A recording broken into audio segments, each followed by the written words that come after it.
Hey, good afternoon, guys. I just watched episode 3, Destiny. It didn't have a slash title like the first two. It's just called Destiny. So that's episode 3 of the Acolyte. So, of course, I have some notes. Not as many notes as I thought I would have, but, so I'll just say that from the top, before I get into everything. I think I said this a little bit in episode 2, but I'll say it here too. There is a kernel, a good element of an idea here that in better hands could really be good. I think there are definitely moments in here. There's good acting in a lot of some stuff, even though some of the writing is a little subpar. That there's definitely an effort being made. So, with that said, this was an episode. So let me just start off at the top. They go into a flashback here, so we don't go facing off with the Wookiee just yet. I assume that's coming in the next episode, where we just kind of left the Wookiee yelling, whatever, at the people. And anyway, so we're going kind of prequel-wise to how the whole thing happened with May and Osha and all that before, she mysteriously died or didn't die or whatever it's case. So anyway, let me just start from the top, some comments here, because the young actresses who are playing the twins, I think they get it better than and they might be two different actresses. I don't know if they're actual twins as well.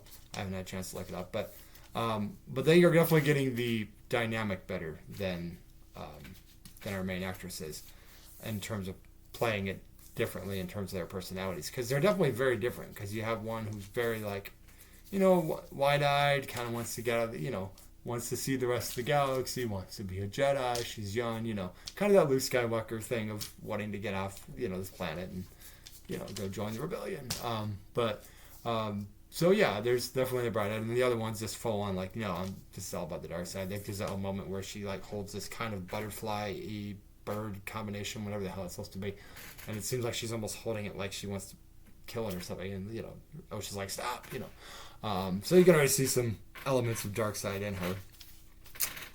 Then we get the girls had run out a little bit on the thing, so Mother Coral, this woman with horns on her head and all that, comes in and starts yelling at them. I guess she's their mother or something. It's kind of I guess she's the one that carried them to birth or something, but there's no father, so it's that kind of like Anakin. There's that kind of melanin, they were just kind of created.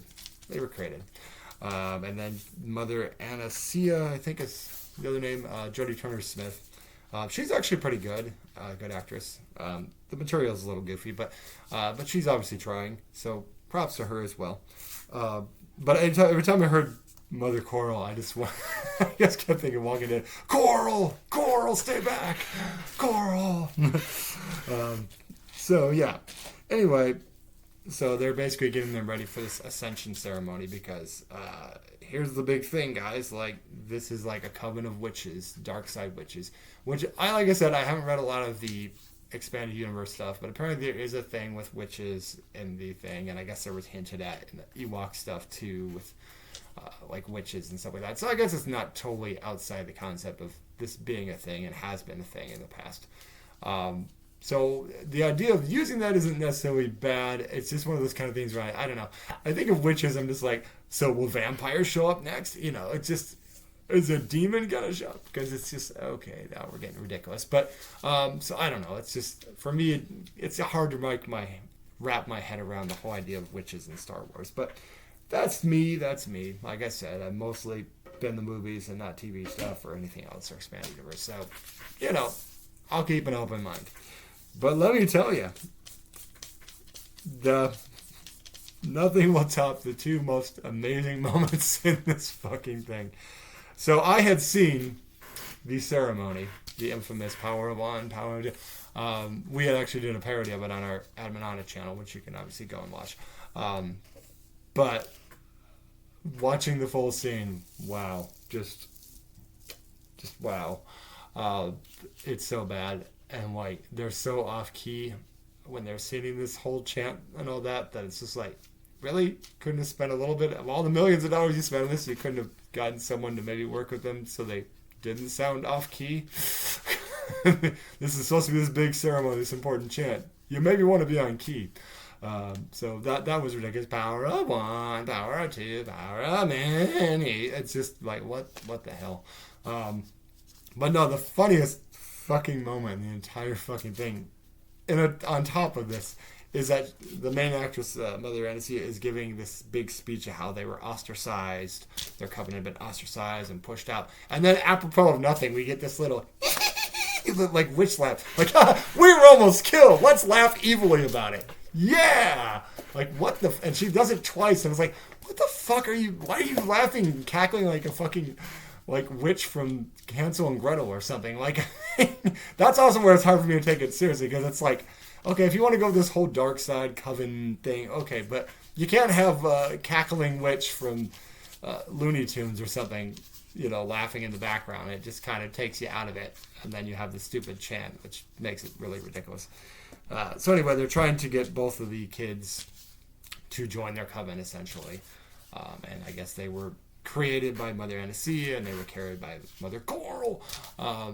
So that's the whole concept there. A little weird, but whatever. It's Star Wars. Star Wars is weird. So, so they do the ceremony, and they're interrupted by, and like May, she automatically accepts it. So she gets the little tattoo on her thing or whatever, marking on her head that basically, she's going to be part of the coven and accepts the whole coven dark sidey force thing and become part of it. But like May, or the Osha's kind of like, I don't know. She's kind of on defensive and doesn't really want to do it. Like, loves her mother, obviously, in the coven, but like, wants to not just be connected to her twin, which is fair and valid. Even if you have like a twin sister or brother, you want to still have your own personality, and your own likes and all that stuff. So I think that's a relatable concept there. Then the Jedi show up, so we have Sol, and we have Carrie-Anne Moss, and her Padawan that, poisoned himself in the last episode. And then we have Kelnaka, who's their Chewbacca Wookiee Jedi. And I'm sorry,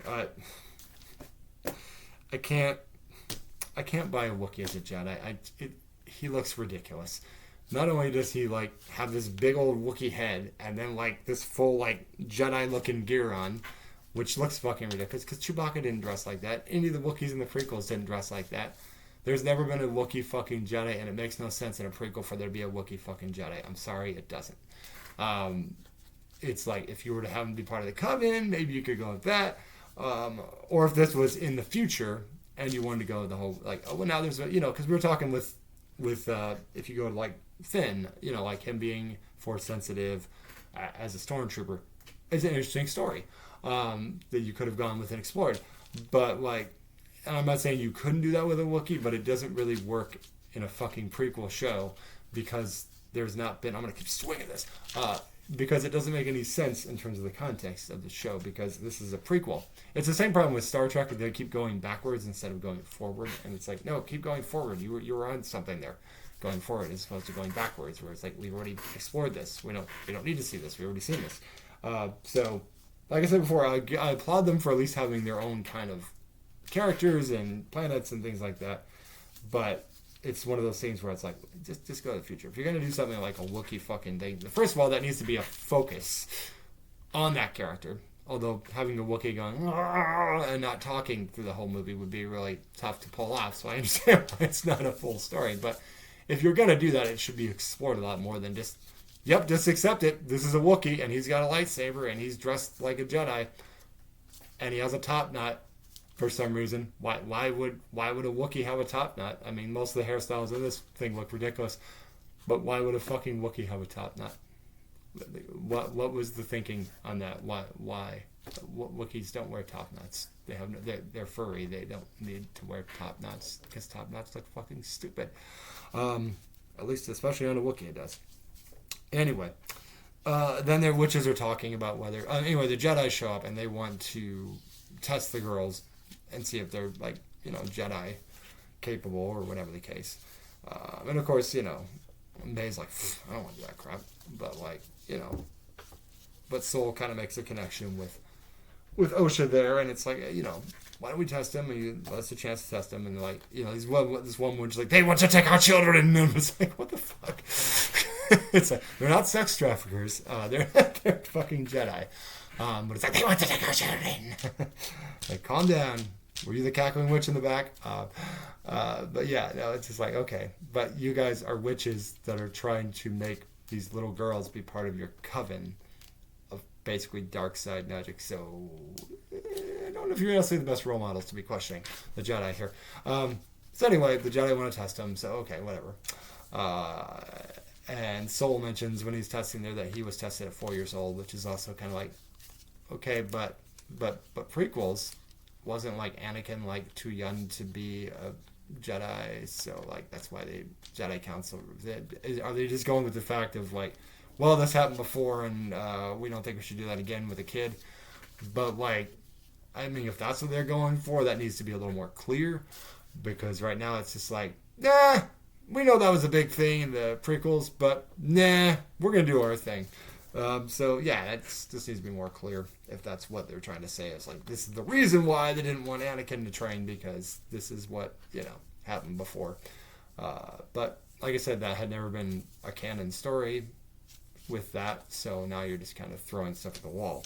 So, that's a little nitpick. But then there's this elder witch that pops up, and let me tell you, the thing that bugged me the most out of some of the problems with the sequel trilogy was that they had Lupita Nyong'o, who's a beautiful woman and a very talented actress, and they made her this ugly fucking alien character with like these big ugly eyes, and I'm just like, what the fuck is it? Could you just not afford to have her on set besides being a voice for this ugly character? Well, they topped themselves, because this character they had as a witch, this elder witch, was fucking hideous looking, and it's just like, okay, you were the cackling witch, weren't you? It was you back there, wasn't it? But like, what the fuck? And she goes this whole thing, and I can't remember all the dialogue, but it's like she sort of doesn't finish a sentence. She goes like, well, they could sit there and lie and da da, or and like, it's like, what?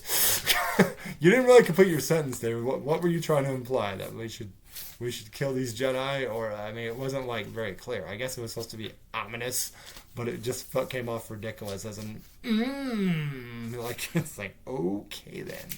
So anyway,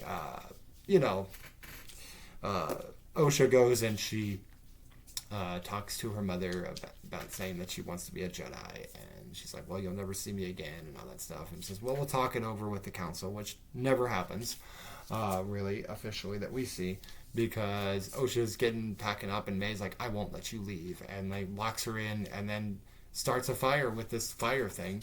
Now, this one I can give them forgiveness for the fire, because they're not in actual space while the fire is happening. They're on a planet, so just like in Earth, we could have a fire here easily.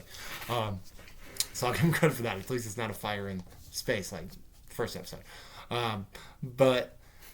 Yeah, so there's this big thing. She escapes, and then they're on two bridges, and then May falls, presumably to her death, but as we know, she's not dead.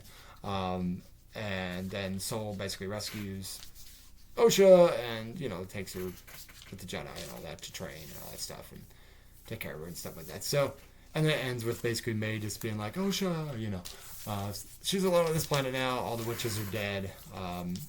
Presumably, we're supposed to assume that they were probably killed by the Jedi. And let me just say something about that real quick. Now, yes, obviously Luke chose not to kill the Emperor.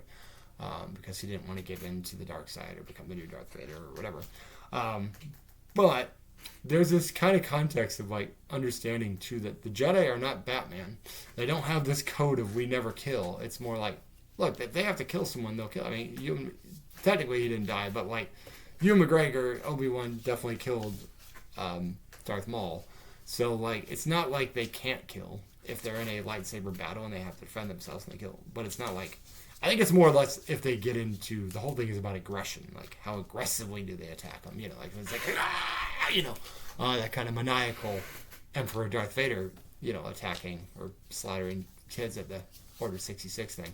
Then that's kind of going for it. But like, it just implies that like, yeah, they took out these witches who were just misunderstood. I'm like, but they were witches, and they were basically teaching dark side arts to children. So, are the Jedi really wrong? I'm not saying they should have like slaughtered them or anything like that, but like, and yeah, I'm sure we'll see more in the episodes coming up. But I can see that's kind of where they're headed. I can just kind of read between the lines, because it's kind of obvious. Just like it was kind of obvious that Queen Mar character is going to be connected to the dark side somehow. But it's kind of obvious, guys. So anyway, as I said before, I really like Master Soul. I think the actor is giving his all. Even if the material around him isn't super strong, I feel like he's giving his all to the character. He's like, I feel like, I read him, his emotions and his acting. I feel like he's really giving his all, especially for not speaking English. I think he's coming off as believable, and I like his character. I have a feeling his character is not going to have a happy ending, but I like his character. I said before, he's the best reason to watch this show. So good casting on that. The funny thing I read is that they wanted Keanu Reeves for that role. And I'm just like, huh. So I guess one of those things like, maybe I could see it, but it's also just kind of, it's hard to wrap my mind around. I can't speak today. Wrap my mind around Keanu Reeves in this role. He's probably busy with John Wick or something. Which probably they're making a fifth one. It's like, okay. Just keep on milking that cow there. But yeah, so that's episode 3, guys. Destiny. There were some good moments, and then there were some really goofy moments, like the witch cackle and the power Manny, where you're just like, what the fuck? Like I said before, there is really a lot of potential that with better writing and direction, and some better acting, but most of the acting is not terrible. They're working with what they got, but that it could be really good. And honestly, if they had said it in the future, I think we would have been better. But at the same time, unlike with Star Trek, where they've kind of explored the past a lot more, I think Star Wars hasn't explored as much of the past, or the High Republic era, or whatever the case. So I guess it's okay for them to tackle that. I just feel like,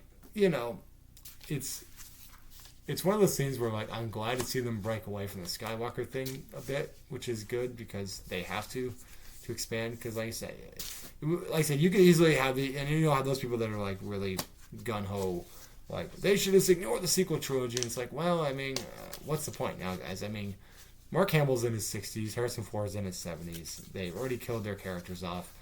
Leia's gone in real life. Carrie Fisher died, so it's like, I mean, barring them just ignoring that and then having Mark Hamill come in as a 60-year-old Luke Skywalker, I mean, it's already happened. Like, it's clear, even if you do prequel stuff with Mandalorian or things like that, like, we already know how his character ends up with Last Jedi and stuff like that. So it's just kind of like, what's the point, Unless you want to just completely ignore that and go a different route with him, then okay. But at the same time, I think if they did Luke Skywalker again, they're going to have to recast. And Mark Hamill's already said go for it, So it's like, whether you want to go that well again. I think there are some good stories from the expanded universe that they could tackle with Luke, which would be fun and nice to have Luke involved in. But, I think you just got to kind of go forward and tell your own stories to a point, but make them actual good, or influenced at least by the expanded universe or something like that, so it's not just like, well, this is crap. Because you see, like, what they're doing with the new one, where Rey's going to be doing a Jedi Academy or something like that, and it's just like, this is what you could have done with Luke. It's what you could have done.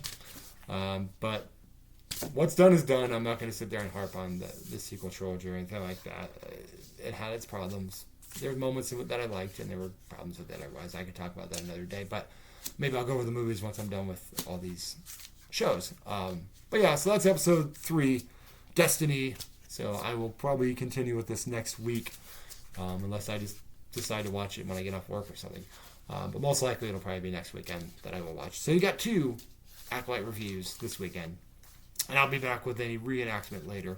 I can do some studying on it, learn the lines and all that.